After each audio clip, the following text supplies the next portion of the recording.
Magandang oras mga ka-TH, mga kababayan. Meron tayong bigyan ng reaksyon dito. Ito'y kayamanan din kasi ito'y historical na mga kagamitan. Ito yung ginintuang Chris ni Robin Hood, Robin Padilla sa pelikulang Mista na ibinenta sa pawn shop ni Bustoyo ng nako, napakamura lang ng pagbili nito at ngayon ay ino-auction ni Bustoyo ng 1 million pesos.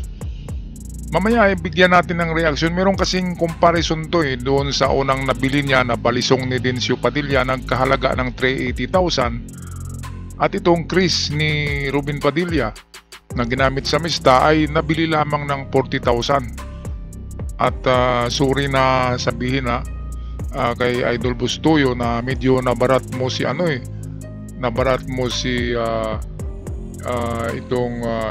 si Iglesias ba ito? Bal Iglesias na nagbenta nito kasi 40,000 lang kumpara sa balisong, di ba?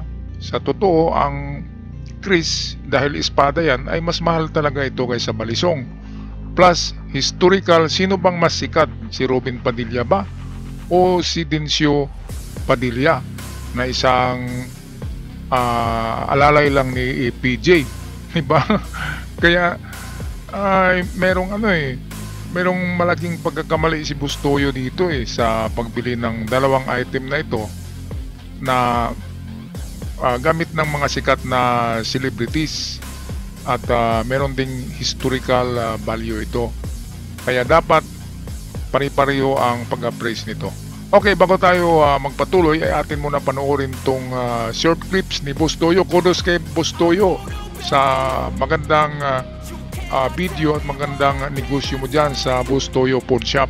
Ito ang video. Sa harapan nyo ngayon, ang ginamit niya sa pelikulang Mista kasama si Commander Malik at ang mga kapatid niya sina Rustom Padilla, sila Romel Padilla at iba pa. At ayan, lahat sila may pirma. At ito ay aking binibenta sa nagkakahalaga ng 1 million pesos! Ayan, so Gang, ngayon alam nyo na! Oh, grabe 1 million pesos mga kababayan. Balikan nga natin yung Rustom Padilla. Diba? Nung pelikulang Mista ay first year college ako niyan. First year college at bilib na bilib ako sa mga Padilla brothers dahil mga astig Pero ilang taon lang lumipas ay yung isa ay kuminding-kinding Rustom Padilla yon, di ba mga kababayan? Kaya ito, bagot sa mga hindi nakakaalam kung magkano lang talaga ang bili ni Bustoyo dito sa ginintuang Chris na ito ni Robin Padilla sa pelikulang Mista. Kasi si Bal Iglesias ay siya yung stuntman ni Robin Padilla. Kaya doon ito na ibigay kay Bal Iglesias kasi nga siya yung nag-iingat nito. Ngayon ay bininta kung ako kay Bal Iglesias, doon ako lalapit kay Robin Padilla. Ay baka bilhin pa yan ng 70,000 o 100,000.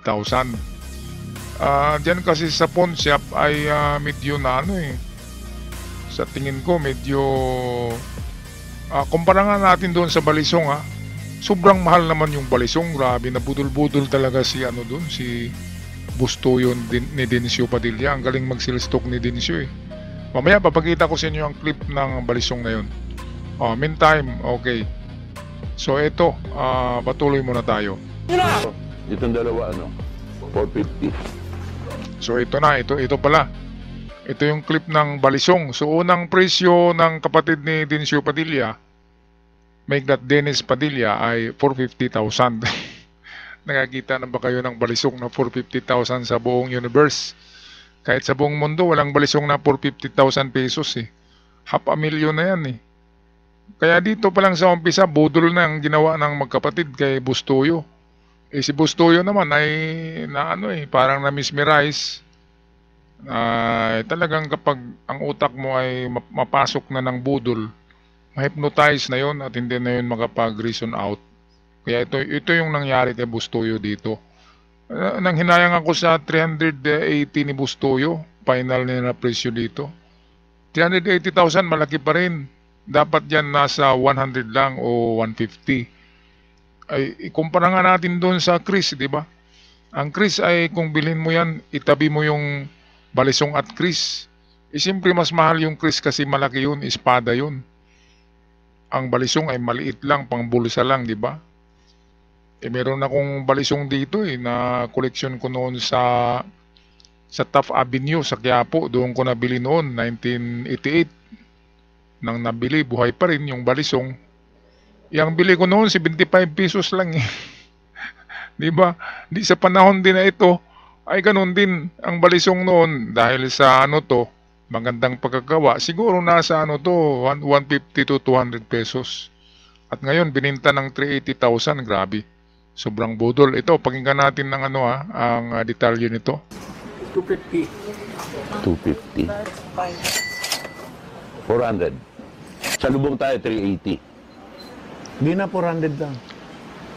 Hindi, tatawad pa yan. Kasi negosyante sila. Mahanap ko yun. Madami rin niya ginagamitan. Sige, sa 380 din na ako. Ayun, so 380.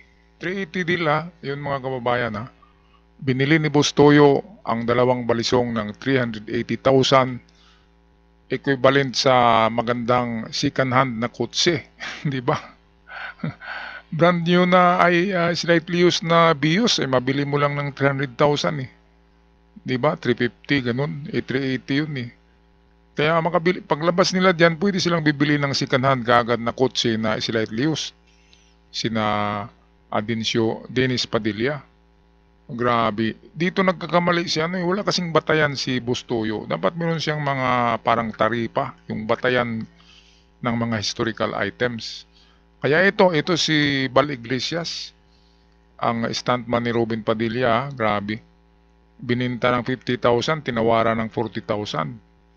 Kung alam lang ni Bal Iglesias na may nabili pala si Bustoyo na balisong na 380, ay siguradong pipresyuhan niya ni Bal Iglesias ng 300,000. Di ba mga kababayan? O ito yung video na nagbenta si Bal Iglesias ng Chris na ginamit sa pelikulang Mista ni Robin Padilla. Ito, atin panoorin. Ano ba yan, sir? Lapag ka na. Ito yung ilalapag ko, explain ko lang sa Sige. tao. Ito po mga kaibigan, mga kapatid, ito pong Chris nito, ito po yung ginamit namin ni Robin Padilla sa pelikulang Mista. Mista! Wow! Favorite na film ko yan. Kahit ngayon, kaya kong ikwento yan kung paano nagsimula at paano nagkatapusan. Sobra, idol. Siyempre po, pagdating sa action, meron pong totoong Chris. Nalaman po ni Robin, yun tayo, sa akin mo na lang. Binayaran ko pa naman ako. Sige. Ayan, so dito nga ay nagkaroon na kasi ng lesson learned. Lesson learned si Bustoyo doon sa binili niya na balisong. Kasi mas unang nabili niya yung balisong kaysa dito Kaya doon pa lang siguro nahimasmasan sila nitong kanyang lovely na asawa. Na bakit mo binili ng 380? Pwede lang naman yun 100 o 75,000. Di ba? Nahimasmasan sila. Kaya dito bumawi si Bustoyo siguro. Sa tingin ko bumawi siya. Binili niya to ng mura at pwede niyang ibenta ng mahal. Kasi maganda ang pagkagawa Gilded siya Ginintuan nga ang tawag ko. Ginintuang Chris. Kasi kulay ginto yung kanyang scabbard. Yung kanyang sheet. Scabbard ay kulay ginto. Pero yan ay sa tingin ko ay made of bronze. Or copper. Or bronze copper. Pero sa tingin ko, Ginoo, kung kahit bilhin mo yan ngayon nasa halagang nasa 7,000 yan yung ganyan na pagkagawa. Tapos yan kasi Robin Padilla di ba? Icon si Robin Padilla ng icon yan noon. Si Robin Padilla. Sikat na sikat yan. Kaya dapat ang gamit ni Robin ay mahal ang pagbenta. Kumpara doon sa gamit na balisong ni Dencio Padilla, si Dencio Padilla hindi naman ganun kasikat kay Robin, di ba? Kasi sidekick lang si Dencio ni APJ. At ang may-ari talaga ng balisong ay si Dencio, hindi si APJ. Kaya merong discrepancy sa pagpresyo. Nabudol nga si Bustoyo na lang natin, tanggapin natin na nabudol nga ang pinakaastig na bad boy na Pawn Stars ang tawag. Nabudol siya ng isang joker Di ba? Isang komedyante na si Dennis Padilla. Kaya ito, atin panoorin ang tawaran dito sa Chris ng Mista. Sige, kasi hindi naman. Siguro para sa akin 25. With 25. signature. Sa 25. Hindi, ganito 50,000. Sigurado mo na sa 50, ikaw naman, oh. Hindi naman ako. Kailangan may Hindi naman tawad. ako. Pinoy Pawn Star, kailangan may tawad talaga to. Sige, 45. 40. Ito alam ni Bustoyo na na nakakalamang siya dito kasi ang umpisa kasi na presyo ay 50,000 lang.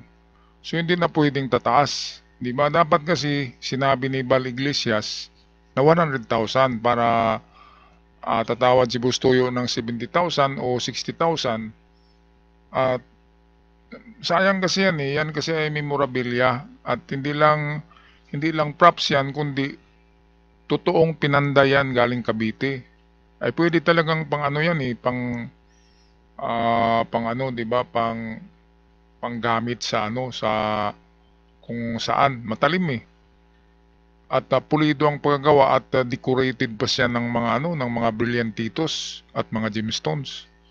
At yung scabbard niya, yung kanyang sheath ay ginintuan. Maganda ang pagkagawa nito. Kasi nga gagamitin ni Robin Padilla sa Mista Kaya ito 50,000 nagiging 42 Okay, ito panoorin natin. Ay, history yung pinanggalingan niya. Nakakuha nga ako ng baka mamay, ganun Pinoy. Malaman pa ni Robin to. Binita mo na ako sana bumili. 40,000. Hanggang 40,000. Hindi, salubungin na natin. 4,000. 42.50. 42.5. 42.5. Bro, hanggang doon lang ako, bro. Okay lang ako. Huwag mo ako isipin din. Di ba? Hindi lang, hanggang 40 talaga sir. 40. Ako gusto ko lang to kasi idol ko si Binoy. Idol ko yung film, idol ko yung Mista. May Robin na binabanggit Ito po ang nagdesisyon, hindi po ako. Hindi po. Yung anak po ang nagdesisyon. Uncle, pasensya ka na, Uncle. Mahigpit ang pangangailangan nito 40,000. Ayun. Yun, 40,000. Maraming salamat sir. Ay, hintay lang muna sir. Bago Ayun. So ayun, nagkasundo sa 40,000 pero sa tingin ko ay masyadong mura. Kasi kung pagbasihan natin nga yung balisong na nagiging 380,000 ang bili ni Bustoyo, ay napakamahal. Sabi nga ni Bustoyo, pinangamahal na balisong ito sa buong Pilipinas. Hindi lang sa buong Pilipinas, sa buong mundo. Pinakamahal at sa buong universe ng mga bladed weapons na historical ay dapat meron siyang parang tarifa doon na hanggang doon lang at ang pinakamababang presyo ay ganito lang. Diba sa palagay niyo mga katiyats, mga kababayan? Ito kasi kayamanan din ito na kayamanan na in terms of arts and craftsman. Yung artisan art ito ng ating mga kababayang Pilipino. Kaya ito'y mahalaga rin ng mga pamana, diba, in culture and arts. At isa itong kayamanan na katulad din sa ginto, pagdating ng panahon ay magiging mahal yan. Okay, paki-comment sa ating comment section anong masasabi nyo. Tama ba yung presyo na 40,000 o masyadong mababa? Ako'y magpaalam na, huwag kalimutan mag-subscribe sa mga bago pa lamang. Hanggang sa muli, ingat ang lahat.